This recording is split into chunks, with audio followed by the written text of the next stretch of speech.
Well, what an incredible weekend down in Southampton, where we got to call in at a few Chippies along the way and got to meet the Lee family, who have a number of fish and chip shops in and around Southampton. So before going to the main event on Sunday evening, I wanted to call in Incognito, as usual, to one of their fish and chip shops. We went in, we placed the order, and then I went over and set up the truck to do the review. So we're going to start with that, with this video. And then we're going to have a chat at the event that evening. As loud as it was, I managed to get a lot of the music out. It was a real party atmosphere, it really was. With John Henry Lee and Sonny Lee. And after that, Shane Lee, the father and founder, all them years ago, he's going to have a little chat with us. And it's going to be pretty motivational for other fish and chip shops and people who are interested in their fish and chip shops. Right, we're in Southampton and we're at J. Henry's. But let's get stuck in. It's absolutely freezing cold. The shop is incredible. Absolutely fantastic. They're going crazy in there. There's like half a dozen people working non-stop. I'm going to put these on the plate here. Let's get straight into them because it is cold. Oh, they are nice. In-house mushy peas. I'm going to try them in a minute once I've cracked open this cod. Let's have a little look. Oh, look at that. I think we've got scraps stuck to that. That looks good. This is their large cod. I'm going to roll it off. How's that looking for a plate? Look at that.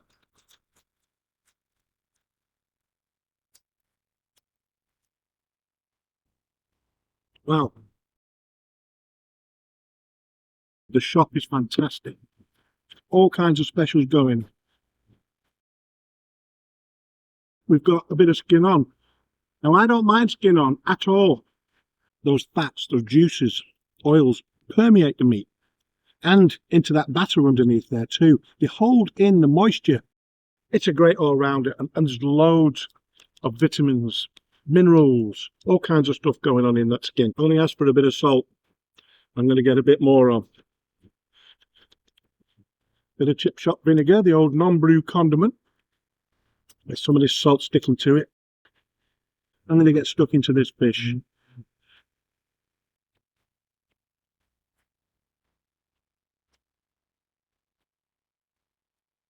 That is superb.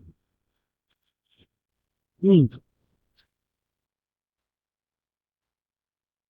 of moisture going on. There's a slight sweetness there too. It's really delicious. Once the order was placed, we paid for it. I came out here to set this up. Sue picked up the order and everything was almost ready when she got over the road here. So what we've got in here? We've got a pineapple fritter. I'm just going to lay that down there. And we've got one of the things I love. I absolutely love these. And I forgot, because sometimes I don't bother getting peas. If I can get a big chunky pea fritter like that. I've got a pea fritter and a pineapple fritter. And the pea fritter, look at that.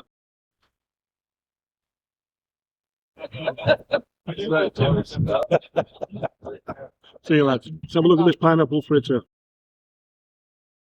Lovely batter all over it. Skinny end of that, considering that's what I ordered.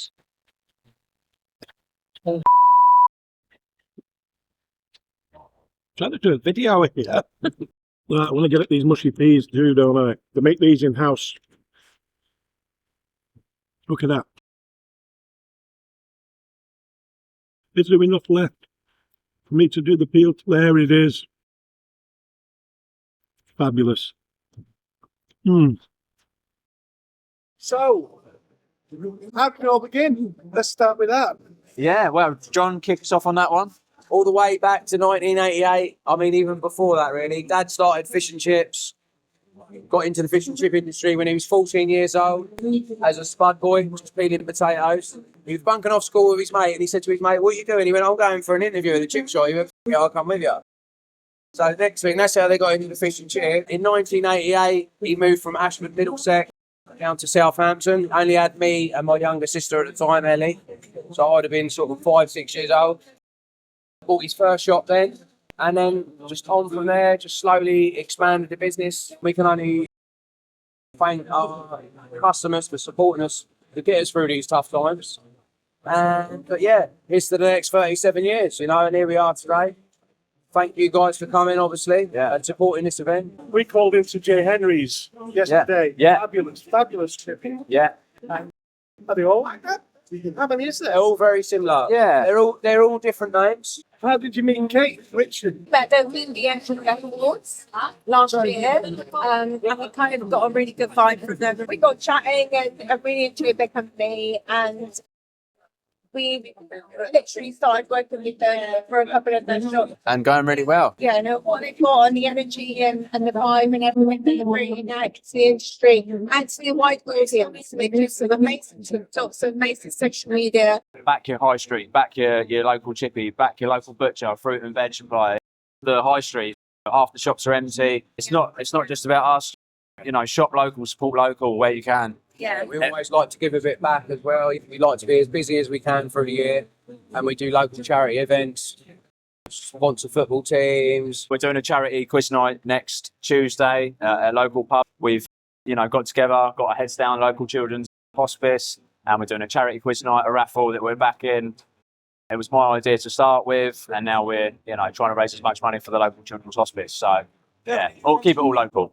You mentioned the high street was a concern. Yeah. Have you got any other concerns about the future of the industry? Obviously, the fish quotas look like they're going to be cut again next year. The fish quotas. Just been cut recently. haven't you? Yeah, we've got to think very carefully about what species we want on the menu and how long we can keep certain species. Fantastic event we've got going on here. Yeah. 20 years. Yeah, 20 years ago, Mum and Dad started this. These events we always found were up north, Midlands, Scotland, wherever. And my dad see an advert in the Fish Fries Review 20 years ago, a magazine. Would anyone be interested in putting on an event on the south coast for the fish and chip industry? My dad put his name forward, and this guy and my dad got together. And my dad was the only person that got back to this guy. So it was him and Nigel. They got together and done 3 of these events. We used to have around 200 people, hotel down the road. And for years, obviously, then COVID, and we get busy and stress, life stresses. And we keep saying, we've got to do it. So this is the first one back. Next year, we're hoping to bring it back. We may do maybe a late summer one next year. We think maybe September, October. Everyone so far has had a lovely evening. Have you had a good time, guys? Everyone said food good, entertainment good. Still early. The night's still young.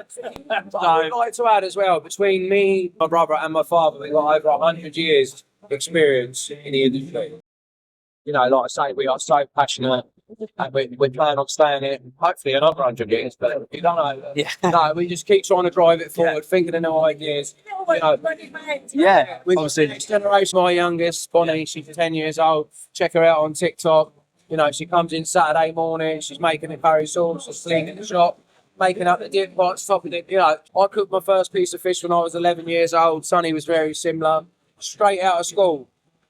2 weeks before I was leaving school, Dad said, I just had a deal for another shop. Are you serious? You want to do it as soon as you left school, yeah? I went, yeah, 100%. At 16 years old, I went straight, in 1999 went straight into the Codfather, assistant manager under my grandfather, Henry. He was supposed to be here tonight, but unfortunately he's not feeling too good, so couldn't make it. But he was the manager. I was assistant manager at 16 years old. He retired, and I moved up to manager. And every new site we acquired, it was my job from then to go train the staff to do how we do it. So I think that's why we are passionate about fish and chips, because if fish and chips, is no more. We're pretty, because I left school at 11. I could barely read or write. So fish and chips that's all I know. Fish and chips. Well, it's cooked chips, fried fish, and that's about it really. So, When Kate Richard said, do you want to come down with us to our table? Yeah. And told us about the family. Yeah. It was a family event. I know how fantastic it sounds. Love to see it. Love to see so many people from one family, or related in some way. Down in one place. Right, okay, so absolutely. Thank you very much. Thank you very much. And To meet you, and thank you very much for coming. And of course, thanks for coming down, and we hope to have you guys obviously back next year. See you guys soon. Bigger, better. Yeah, wonderful. Thank you. lovely. Thank you very much. Cheers, Ed.